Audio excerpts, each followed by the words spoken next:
I was born as a child of a violent act, never wanted by the world, living under constant judgment and betrayal.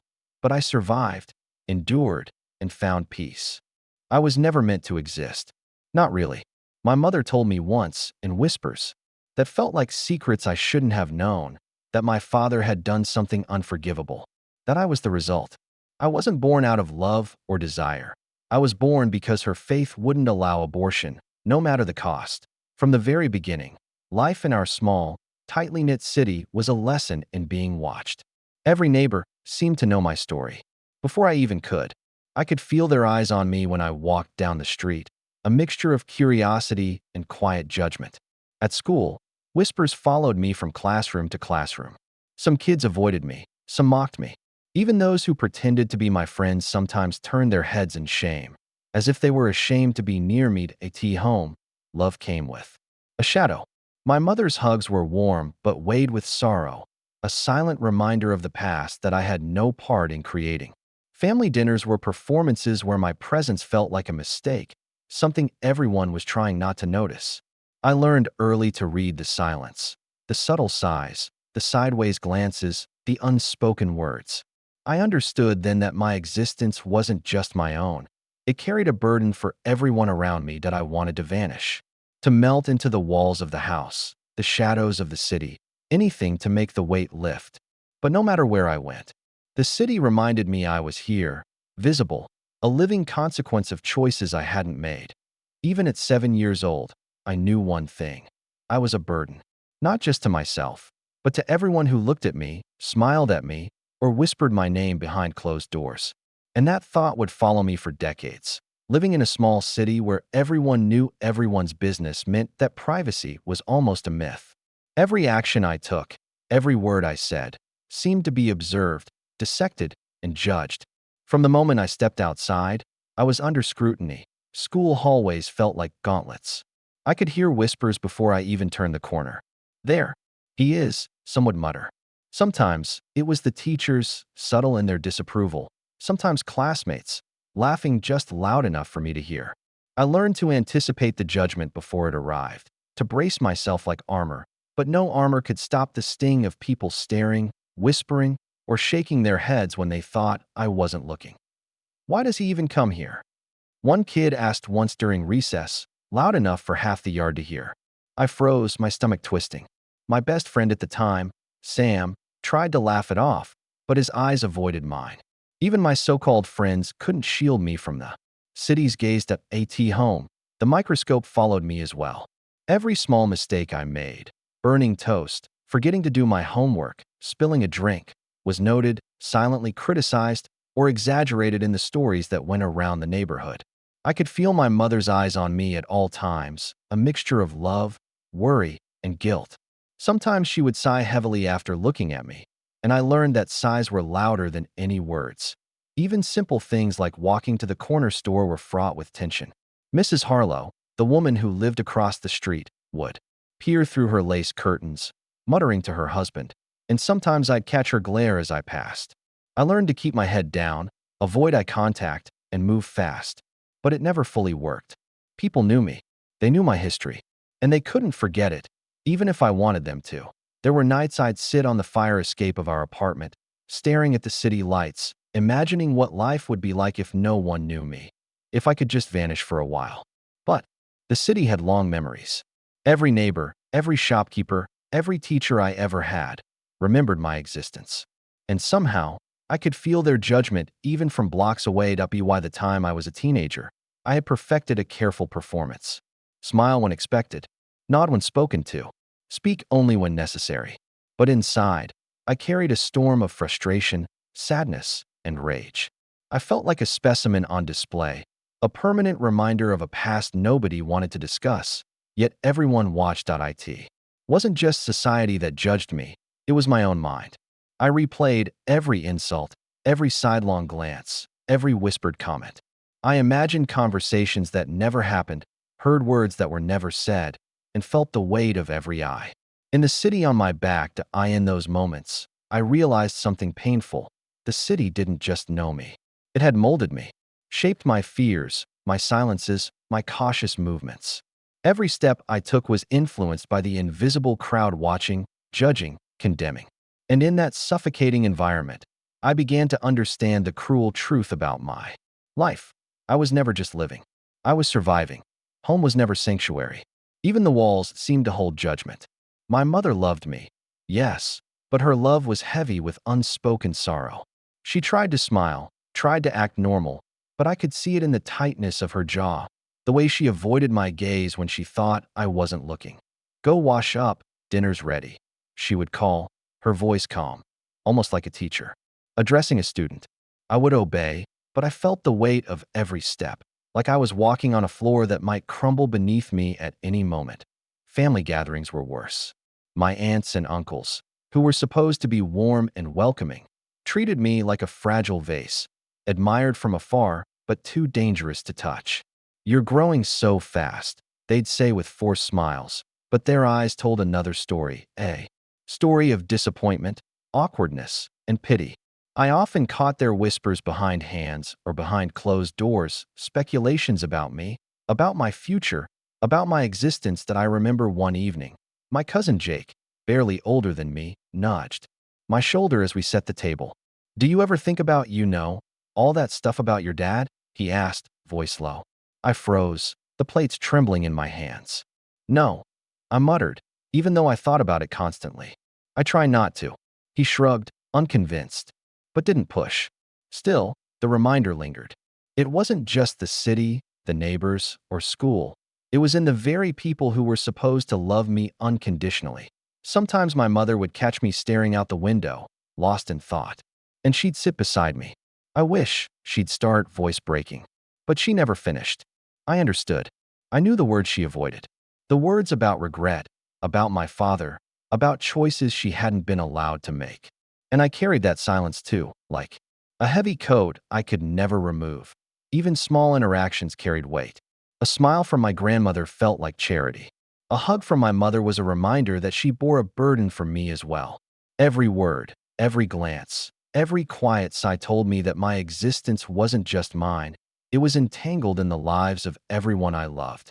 And sometimes I feared that entanglement was too heavy for them to bear. That I often wondered, if I hadn't been born, would they be happier? Would my mother sleep better at night? Would my cousins laugh easier? I didn't ask aloud. I couldn't. But the thought haunted me relentlessly. And yet, despite the shadows, despite the whispers and the unspoken judgments, I stayed. I survived. I existed. Because leaving wasn't an option. Not really. And so I learned to navigate the tension, to carry the invisible weight of everyone's gaze, to live in a home where love and guilt were inseparable, two sides of the same coin. Teenage years were a battlefield I hadn't signed up for. The city had already judged me, the family had already weighed me, and school was just another arena where whispers and laughter cut deeper than knives. Every hallway, every lunch table, every corner of the playground was a potential trap. "Look, it's him," someone sneered one day in gym class. I felt dozens of eyes on me before I even had a chance to react. My chest tightened, and my hands shook slightly. I didn't want to fight, not yet, but the instinct to defend myself was already there. I turned slowly, keeping my face neutral, and muttered, "Go on then." The first punch came a week later. A kid I barely knew shoved me against the lockers. "You think you belong here," he hissed. Pain shot through my ribs, but anger rose. Faster.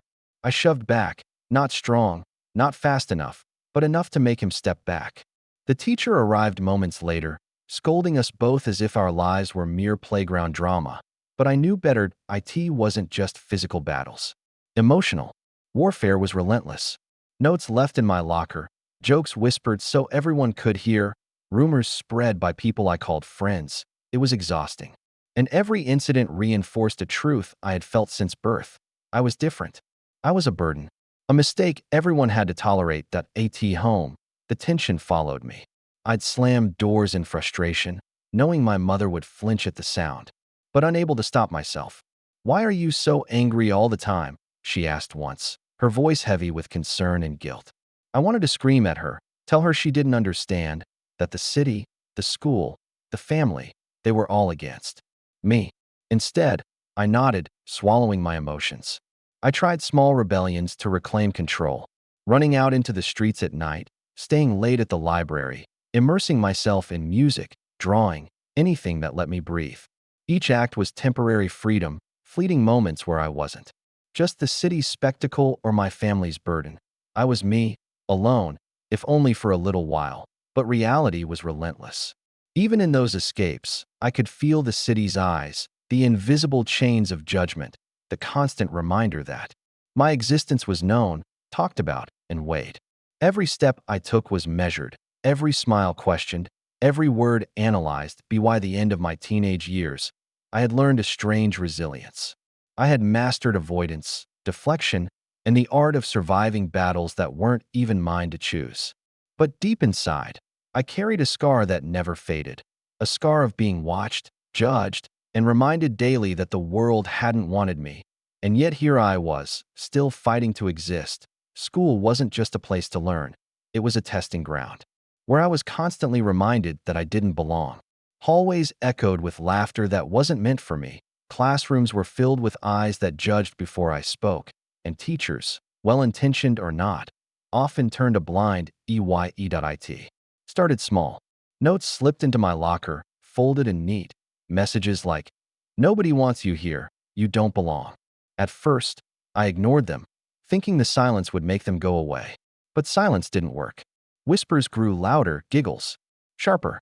By sophomore year, it wasn't just whispers. It was open ridicule. One day, during a group project, a classmate threw my books to the floor. "Typical," he said, smirking as the pages scattered across the linoleum. My face burned. I wanted to lash out, but anger alone wouldn't fix the humiliation. I bent down silently, picking up my books, feeling every eye on me like a judgment hammer. Lunch breaks were no sanctuary either. Tables were strategically avoided by friends, if I even had any that day. Some students would pass by, muttering under their breath, daring me to react. Teachers pretended not to notice, or worse, subtly blamed me for attracting attention. It was exhausting. Every day a relentless test of endurance and self-controlled home. I tried to shield my mother from the details, knowing her heart couldn't bear the truth. But she noticed anyway. "You're quiet today," she'd say, pressing gently on my shoulder. I'd force a smile, nod, and retreat to my room, letting the tears come silently when I thought she wasn't watching. Some nights, I stayed up thinking about why life had made me like this. Why I was born into a world that seemed to have already decided I was unwanted. I felt like a permanent scar on the fabric of my family and community, a mistake everyone tolerated but no one accepted. Yet, amid the pain, I learned something crucial: endurance. I discovered small ways to survive without breaking, small victories in simply showing up every day. Even when the city, the school, and my peers acted as if I were invisible or a burden, I endured. And in that endurance, I began to find the faintest glimmer of strength, fragile, tentative, but mine. Home wasn't safe either. The walls echoed with muted tension, and the quiet sighs of my mother were louder than any argument.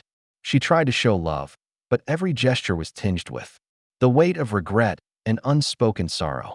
I could see it in the way she avoided certain looks, the careful pauses before she spoke, as if every word had to be measured. Family dinners were the hardest. Plates clinked, silverware scratched against porcelain, and the conversations flowed around me, never truly including me. My aunts and uncles exchanged glances, subtle nods, and whispered remarks that I couldn't ignore. Even my cousins, the ones I wanted to feel close to, treated me cautiously, as if proximity to me might tarnish them. "Why don't you talk more?" my mother asked one night, voice soft but tense. I shrugged, forcing a smile. "Nothing to say," I muttered, though my mind was full of swirling thoughts: anger, sadness, frustration, self-loathing. She nodded, her face shadowed by the invisible burden she carried because of me. Sometimes I would retreat to my room and sit by the window, watching the city lights flicker in the distance. I imagined a life where my existence didn't weigh on anyone, where family gatherings weren't silent tests of endurance, where love wasn't mixed with guilt and sorrow. But such a life felt impossibly far away. Even the smallest mistakes at home became magnified. Spilled water, a forgotten chore, a poorly timed comment. They weren't just errors, They were reminders that I was a burden.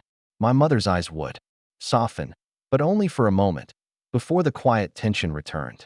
I learned to move carefully, speak softly, and hide my emotions, as if survival depended on my ability to be invisible even among those who were supposed to love me. Loneliness settled into my bones. I realized that my isolation wasn't just about what others did, it was about what I felt. A constant weight of being unwanted, misunderstood, and seen as a complication in the lives of those closest to me. And yet I endured, because leaving home wasn't an option, and surviving, even in solitude, was all I could do. Sometimes survival meant escaping, not physically, but mentally. I found small sanctuaries where the weight of the city, the family, and the whispers didn't reach me. Books became my refuge. I could get lost in pages filled with other worlds, where heroes weren't judged for their existence and mistakes didn't follow you for life. Music was another escape. Late at night, headphones on, volume up, I let melodies drown out the city's judgment. I would sit by my bedroom window, looking at the dim streetlights, imagining myself walking along roads where nobody knew my past, where every step wasn't a reminder of what I was or what I had been born into. Even simple walks through quiet parts of the neighborhood became a small rebellion. I would take back streets, sidestepping familiar faces, just to feel a moment of anonymity. Sometimes I'd sit on a bench in the park, hidden behind a tree, watching life unfold without me being the focal point of gossip or judgment. Art and drawing became another refuge. Sketching the city, the people, the life I couldn't touch. I discovered a quiet power. On paper, I could control the world, make decisions, rewrite stories. In those moments, I was no longer the burden everyone saw. I was the creator, the observer, the one in control, but these escapes were fragile. One look from a neighbor, one unexpected knock on the door, and the weight of reality returned. The city, the family, the history, it all came rushing back, reminding me that my freedom was temporary and my existence was permanent. And yet, those small moments mattered. They reminded me that I could survive beyond the judgment, beyond the whispers. That even in a life where I felt like a burden, there were fragments of joy, freedom, and control I could hold on to. However fleeting they were. In this city, privacy was a concept I never knew. Everyone knew my story, or at least what they thought. They knew. From the corner store clerk to the bus driver, to the neighbors peeking from their windows, everyone seemed to carry my past in their eyes. Even strangers would glance at me with subtle curiosity, a silent judgment I could feel crawling down my spine. Walking down the streets wasn't just a chore, it was an endurance test. "There he is," someone would mutter, just loud enough for me to hear. A mother pulling her child back a step, whispering under her breath. Friends' parents offering polite smiles while clearly whispering about me when my back was turned.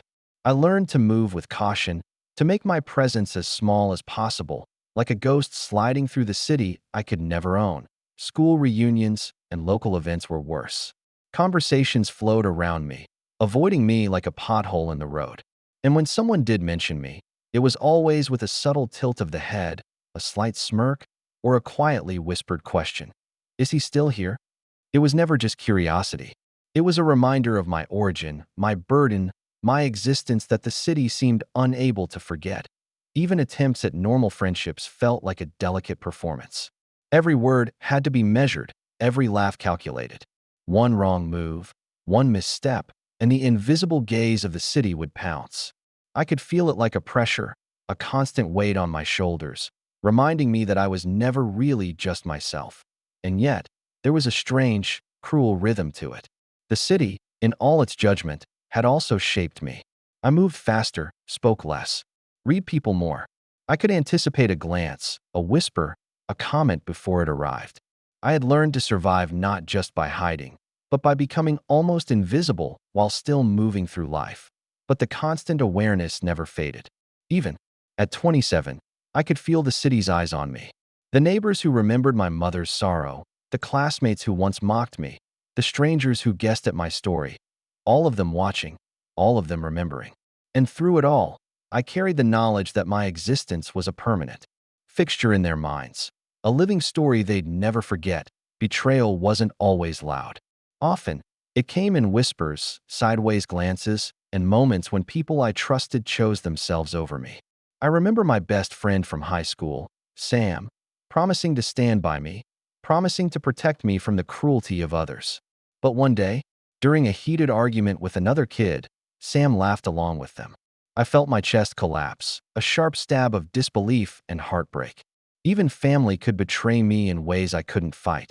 My aunt, who I once confided in about the weight I carried, mentioned something I told her to my cousins, twisting it into a joke they all laughed at. I saw the fleeting shame in her eyes, but it didn't undo the sting. The city had taught me to expect judgment from strangers, but betrayal from those I trusted, that was something else entirely. My mother tried to shield me, but sometimes protection felt like imprisonment. She'd intervene in small conflicts, and while I appreciated it, it also made me feel fragile, incapable, like I could never face life without someone holding me back. And then there were moments she couldn't stop, a neighbor mocking me, a cousin whispering a cruel joke, a friend turning away at the worst possible moment. Each act, small or large, reinforced the idea that my existence was a burden, even for those who claimed to love me. That I remember one particularly cold evening. I had stayed late at the library, hiding from a group of kids who had cornered me in the park earlier. I finally returned home, hoping for quiet, hoping for a safe space. But the moment I stepped through the door, I overheard my cousin Jake on the phone, laughing and recounting the story of my humiliation. My mother tried to apologize to me, but the damage was done. I felt the invisible chains tighten around me, the weight of everyone's eyes and judgments pressing me down. Those moments of betrayal were like knives I couldn't dodge. Every one of them reminded me of a truth I had been living with since birth. No matter what I did, how hard I tried, or how quietly I moved, my existence was a complication for everyone around me. And the hardest part? Knowing that even the people I loved most weren't immune to it. By the time I reached my mid-20s, the battles outside had become small compared to the wars inside my own mind. Every glance, every whisper, every act of betrayal had left scars that no one could see. I carried a weight that pressed on my chest constantly, a persistent reminder that my existence wasn't just my own. It belonged to the scrutiny, judgment, and unspoken expectations of everyone around me. Some nights, I would lie awake in my small apartment, staring at the ceiling, imagining the life I could have had if I'd never been born. The thought was dark, but it comforted me in its own twisted way.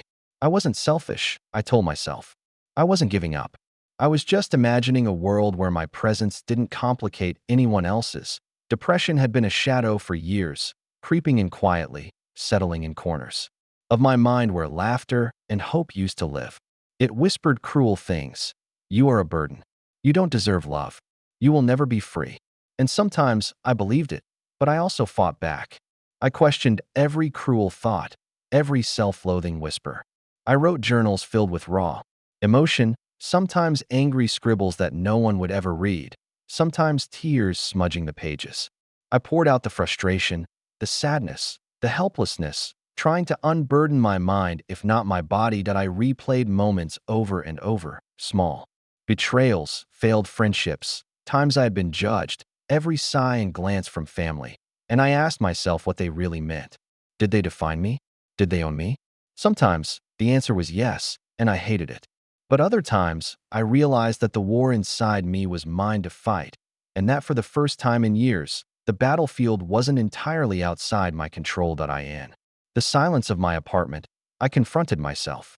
I confronted the anger, the sadness, the hopelessness. I faced the uncomfortable truth that I had been living under the shadow of others' perceptions for too long, allowing their judgments to dictate my existence. And slowly, painfully, I began to reclaim some part of myself. It was a fragile war. The scars of the past didn't vanish overnight, but I discovered a faint strength, a quiet defiance. A reminder that even if the city, the family, and the world saw me as a burden, I could choose to see myself differently. And that choice, small, tentative, yet profound, was the first real victory I had ever known. It started small, almost imperceptibly. A stranger, a colleague at a part-time job I had taken to keep some distance from home, smiled at me one morning in a way that didn't carry judgment, curiosity, or pity. It was simple, fleeting, but it sparked something I hadn't felt in years. The sense that someone could see me as just me, not as a story, a burden, or a consequence. Her name was Lila. She was kind without being condescending, curious without prying, and she laughed at things that weren't funny, just like everyone else did. But the difference was, she never laughed at me. She asked questions, listened to my answers, and didn't judge the silences between them. It was revolutionary. At first, I kept my walls high. I had been betrayed too many times. I had been judged too often. Trust didn't come easy. But little by little, I allowed small cracks to form. I told her about my favorite books, the music I'd hoarded in my playlists, the quiet streets where I felt free. She never commented on my past. She didn't remind me of the city's judgment, the family sighs, or the whispers I carried. She simply listened. The first time we laughed together, really laughed, I felt a weight lift that I hadn't realized I had been carrying for decades. The city, the family, the neighborhood, all of it faded for a moment. For a fleeting, golden moment, I was just a person, not a symbol of someone else's shame or sorrow. Through Lila, I started to believe that connection was possible. That even if the world saw me as a burden, there could be someone who would see me as I saw myself. A person, flawed and complicated, yes, but deserving of understanding and care. It wasn't magic, it wasn't a fix for decades of pain, but it was the first sign that life might hold moments of warmth and acceptance, moments that were truly mine. And for the first time in a long time, I imagined a future where judgment didn't rule every corner of my life. A future where I could exist without the constant weight of the city pressing down on me, that I couldn't rewrite the past. I couldn't erase the whispers, the betrayal, the moments when I felt like a burden to everyone around me. But I could decide how I lived now. For the first time, I allowed myself to accept that my existence, painful, complicated, unwanted by some, was still mine to own. Some mornings, I would stand by the window and watch the city wake up. The streets that once felt like a gauntlet now appeared ordinary, mundane, and I realized I had survived it all. I had survived judgment, ridicule, and rejection. I had survived myself. That realization didn't make the scars disappear, but it made them mine, not the cities or my family's. That I began setting boundaries, slowly but deliberately. I spent less time in toxic spaces, limited interactions with people who drained me, and nurtured connections that made me feel seen, like the one with Lila. I embraced moments of solitude not as loneliness, but as time to rebuild, reflect, and breathe. That I also forgave, not others, not fully, but myself. For years, I carried guilt as if my existence were a crime. I blamed myself for being born into circumstances I did not choose. But now, I acknowledged my right to exist, my right to claim space, to pursue happiness, to live without feeling like a constant burden. It wasn't easy. Old habits, old fears, old whispers still echoed. But with each small choice, each small act of self-preservation and self-acceptance, I reclaimed a piece of my life. I realized that while the city, the family, and even strangers could never fully understand my journey, I could understand it. And that understanding was power. For the first time, I felt a sense of possibility. Not a perfect life, never that, but a life that I could steer, even amid the shadows. A life where I could be seen not as a consequence, not as a burden, but simply as me. After years of living under the weight of judgment, betrayal, and invisible chains, I finally understood something crucial. My life didn't have to be defined by the past, by the city, by my origins, or even by the opinions of others. I could exist fully, imperfectly, but freely. Acceptance wasn't a sudden epiphany. It was gradual, a series of small realizations stitched together over time. I learned to forgive my mother's sighs, my cousin's careless words, the city's relentless gaze. I learned to forgive myself for the years I spent believing I was a burden. I learned that survival wasn't weakness. It was strength. That I still carried scars, but they no longer dictated my every move. The whispers still echoed in my memory, but they no longer controlled my heart. I had found connections that mattered, moments of joy I could call my own, and a sense of purpose that wasn't tied to others' judgment. One evening, I walked through the city streets, the same streets that had haunted me since childhood. I felt eyes on me, whispers in the corners, memories of every cruel glance. And yet, for the first time, I didn't flinch.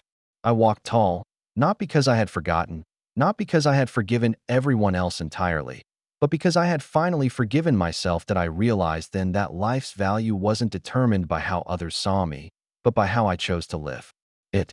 And for the first time, I felt a profound sense of peace. My existence, long burdened with the weight of history and circumstance, was finally mine to claim. That I had survived. I had endured. I had grown. And in that acceptance, I found freedom.